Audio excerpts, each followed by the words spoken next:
তাহাজ্জুদের সময় হয়েছে, উঠুন। ও, সময় হয়েছে? জি।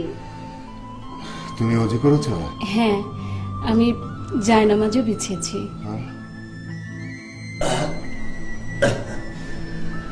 আলহামদুলিল্লাহ। একে বলে জান্নাতি স্ত্রী। জান্নাতের সুসংবাদ এখনো পাইনি। শোনো, যে নেককার স্ত্রীর প্রতি তার স্বামী রাজি খুশি থাকেন, আল্লাহ তার প্রতি খুশি থাকেন। আলহামদুলিল্লাহ। আমি তো দুজনকেই খুশি করার চেষ্টা করছি, তারপরও ভয় হয় যদি ভুল করে ফেলি। To err is human.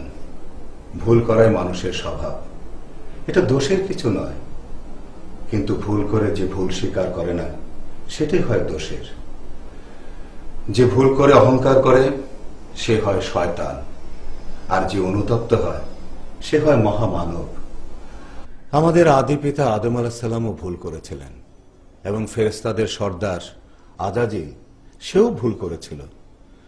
কিন্তু আজাজিল ভুল করে অহংকার করেছিল, তাই আল্লাহ তাআলা তার সম্মান কেড়ে নিয়ে তাকে করেছেন অভিশপ্ত শয়তান, ইবলিশ।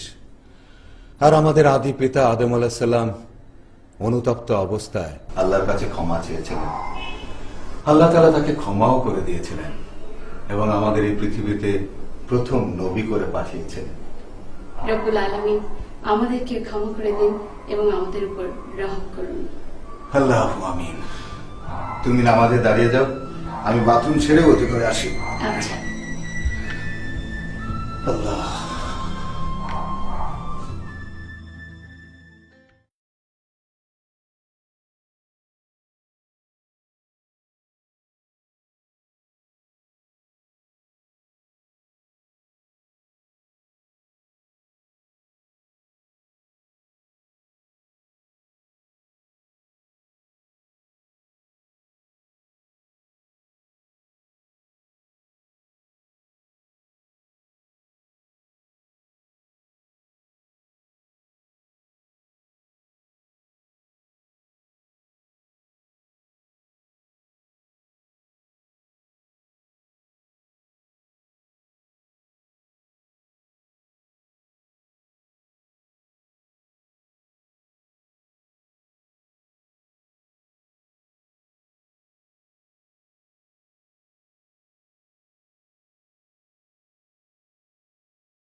কিছু বলবে? জি না। তাহলে তাকিয়ে আছো যে? চোখের গুণা ঝরাচ্ছি।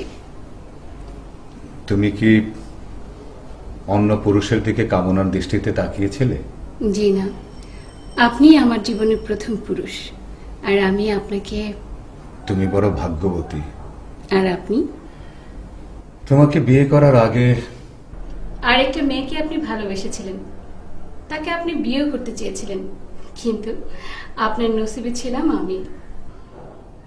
হ্যাঁ, আল্লাহ যার সঙ্গে যাকে পয়দা করেছেন, বিয়েটা তার সাথেই হয়। আর সেজন্যই বিয়ের আগে ওসব প্রেম ভালোবাসা ভালো না। আজান হচ্ছে, আমি মসজিদে যাই। তুমি রুমিকে উঠিয়ে একসাথে ফজরের নামাজটা পড়ো। আচ্ছা।